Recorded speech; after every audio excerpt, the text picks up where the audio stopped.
Coming up next on the Jeff Crilley Show, you're going to meet one of the most successful entrepreneurs in the Dallas-Fort Worth area. She was named 40 under 40. Her journey just ahead.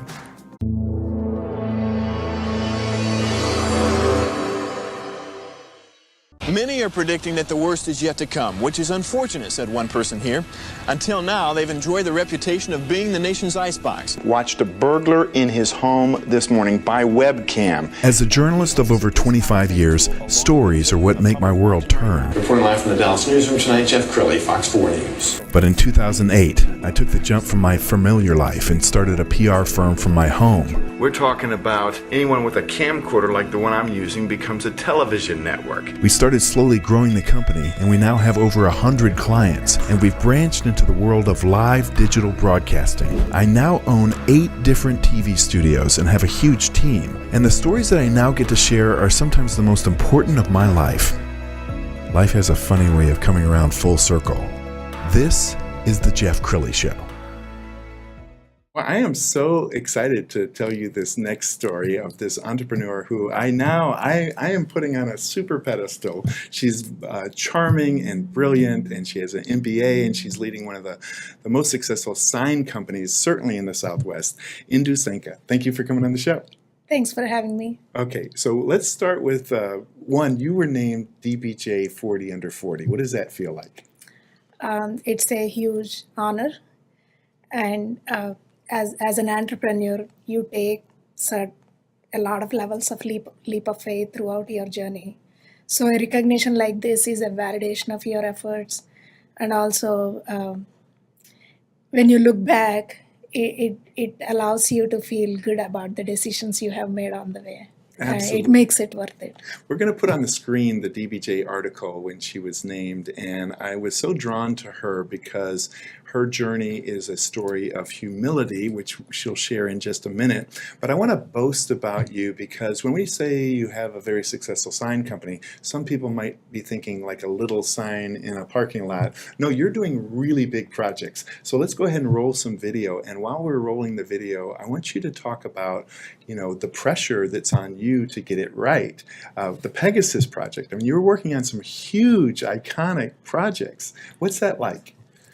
It is a lot of pressure, and it takes a team of experts who know what they are doing, and it takes a lot of collaboration. A lot of things have to align perfectly for it to happen without any issues. So we put a lot of thought, planning, depending on how big the project is, maybe several months of planning before the execution. And we also have master fabricators who can bring a vision to life.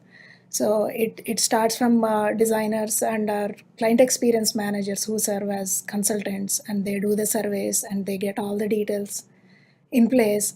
And then we go through the design process and we fabricate and install. But there are several touch points throughout the project, and so many experts coming together on the table and making a project like this happen.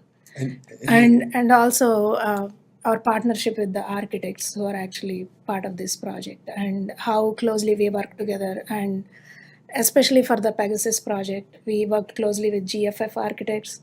And thanks to them for allowing us to sit in the initial meetings and talking it through from the beginning. So when we are involved from the beginning of the project, it makes the process so much smoother and foolproof. So one of the things I love about her is she's not one of these people who says, I was born successful and I've never had adversity, because she admits that she made a mistake when she first took over this company.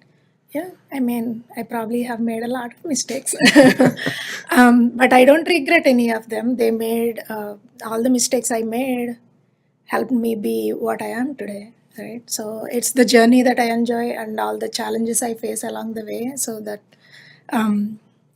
they make it worth it.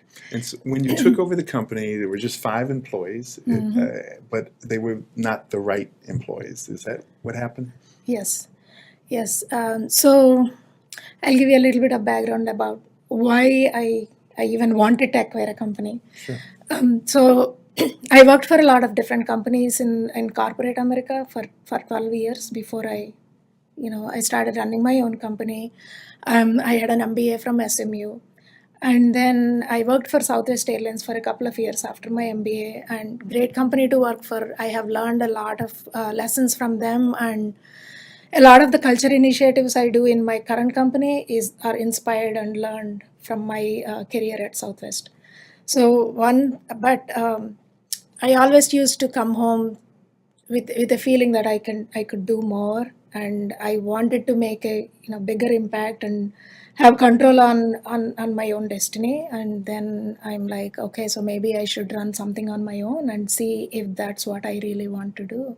So throughout my 12 years in corporate, I have tried different things, and I wanted to see if running my own company, entrepreneurship, is gonna give me enough challenge to keep me fulfilled.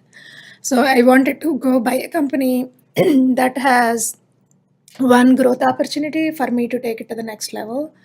But I was also looking for, I don't want to get into a perfect world. Then I can't really, I signed up for a challenge basically. I wanted a challenge.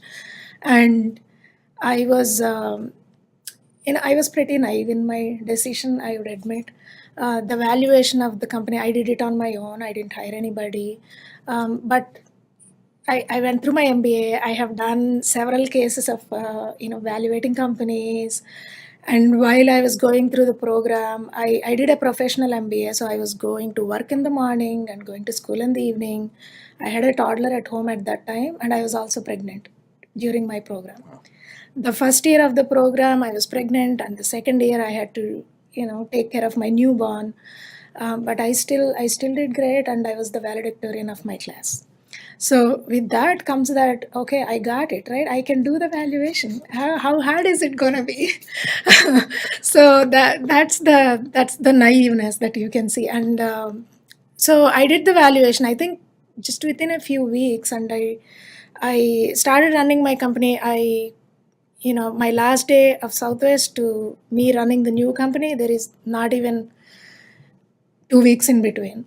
And so I made the decision while working, and I did the spreadsheet calculations, and one of my majors was finance. So I'm like, okay, I got this. But I missed on a lot of qualitative factors. If I were to buy a company now, there is so much more. I'm better equipped to do a much better due diligence than what I have done before. So to your point, I had 5 employees, but I think they were just hired to fill the seats just a few months before they put it out for sale. But I didn't even think to ask for their resumes or how long have they been working for the company. Are they really committed to the company? I didn't do any of that. And this, what I love about you is that you're doing all of this while trying to be a mom, and there was a lot on your plate, and to be so successful at Yeah. such a young age, Yeah. despite all that early adversity. Yeah, I don't know how I have done that. I wouldn't recommend anybody doing that. So don't try to do all that in 2 years. Two babies and school and work. Yeah. Okay, so I want to talk about the Pegasus project, because the Pegasus has symbolized Dallas for 100 years. There's got to be pressure on you when you're doing the Pegasus project. So describe this for us. Yeah, it is a lot of pressure. Especially it's one of the 3 Dallas icons that are still there, and we didn't remake the sign, we refurbished the existing sign. That's even more challenging because it was made in 70s or 80s, I believe, and we asked for design drawings when we initially wanted to refurbish that, and they don't have any design drawings. All they have is some papers, like physical papers. There is no art files or anything like that, so you just have to deal with that.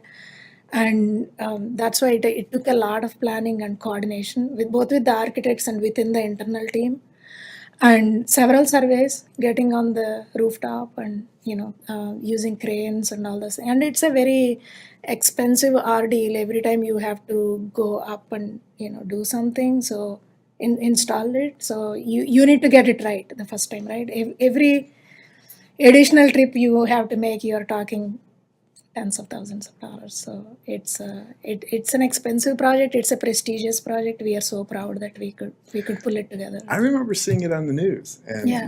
your heart had to be really beating. I hope it turns on. But you did a beautiful job with that. Let's talk about some other projects that you work on, and we're going to show some pictures of some other projects that you work on. And they're big projects and small projects.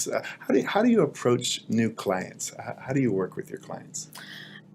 We are very active in the local organizations, local industry organizations, and we truly honestly feel that we are partners to our clients, whether we work with an architect company or a multifamily developer. We see our services as a partnership to them. We don't act like a vendor. We want to be part of their success and their growth. A lot of our clients are fast growing companies. Some of them are in the Dallas 100 list. And some of them are really national level companies. So we get involved from the beginning, and the way we meet our clients is by involving in the industry organizations, and we go we do volunteer in certain committees, and we contribute with whatever our knowledge, industry knowledge we have, and we meet people as part of our service offering, and then we go from there. And we see a lot of times clients approach us initially not as a client, right? Hey, we are designing this sign. It could be an architect company, and we are thinking of this sign.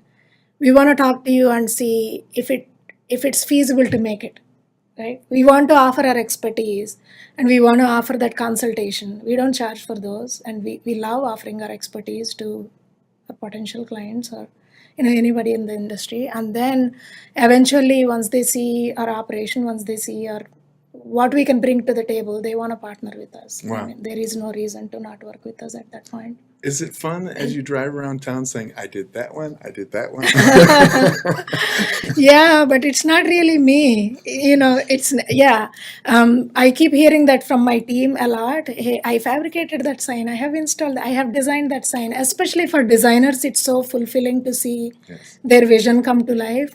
But it would be too far stretched to say that I did that. It's the whole team. I can't do anything without my team. I love that. Well, tell us about your leadership style, because I know you went from 5 employees to now 40, and it's working like a well-oiled machine. What kind of employees do you like, and what is your leadership style? My leadership style is allowing people to play by their strengths. I think one of my strengths is to be able to identify where my people can shine the brightest. I spend a lot of time with my people one-on-one. Like I said before, I'm running a design and sign manufacturing company. I cannot design on my own. Like, I'm not a designer, and I'm not a fabricator either, right? But I spend way more than 40 hours a week working on my company. What am I doing? I'm working on people development and building a great culture. So I want my company to be a great place to work, for people to look forward to come to work. And I spend a lot of time one-on-one on people development. So I think I have a knack for understanding where their strengths are. A lot of times people start as in one position, but they end up in a totally different career path, because we work together closely enough that I see that, okay, so this person, for example, I had one person start as an account manager, but he is so good at doing estimations. He's so good at math, and he loves dealing with numbers. But none of my other account managers, they hate dealing with estimates, right? They are like, if I can get somebody to do all this, that's their situation. But this guy loves doing estimation. Because I spent so much time on how they work and all, we were able to create a new position just for estimation. And hey, all the account managers go to him for estimation, and he won't do account management anymore. He is very happy, and everybody else is happy. So I think just constantly staying on top of the team dynamics and making changes to the org structure as we grow. Because when you are a 5 people company to 40 people company, or a less than $1 million company to 10 million company, the challenges are different and the processes, systems are different. So with the rapid growth we have in the past couple of years, There were a couple of years in a row that we doubled every year. Wow. Yeah, so I have to constantly stay on top of how do we change the org structure as we grow, and where can I put these people so they can play by their strengths and be most successful in their careers. Wow, you are absolutely brilliant. Will you be my mentor? I really look up to you. Tell final thoughts. Like, what would you like to leave the audience with? I think my one thing I want to say is dream big. Don't hesitate to dream bigger and bigger, and whatever you can. How far you can conceive is how far you can achieve. Like if you can see it, you can go there. That's what I have learned practically over the years in my company. Like when I first took the company, I didn't see until this far, right? I was only seeing, oh, maybe let me get to this level. And I could see that and I got there. Now I could see this far, so I'm getting here. So never hesitate to dream big. However big your dream is, that much successful you will be. And know what your strengths are. And as a leader, nobody can be good at everything. So know what your strengths are and know where your gaps are, and hire your team to complement it. Outstanding. We're going to end with your website. Go ahead and give everybody the domain name. Okay, it's fsgsgraphics.com. Outstanding. And that stands for? First Science Graphic Solutions. Outstanding. You have been such an inspirational guest. Thank you for coming on the show. We'll have to have you back. Thank you, Jeff. That's it for now. We'll see you next time.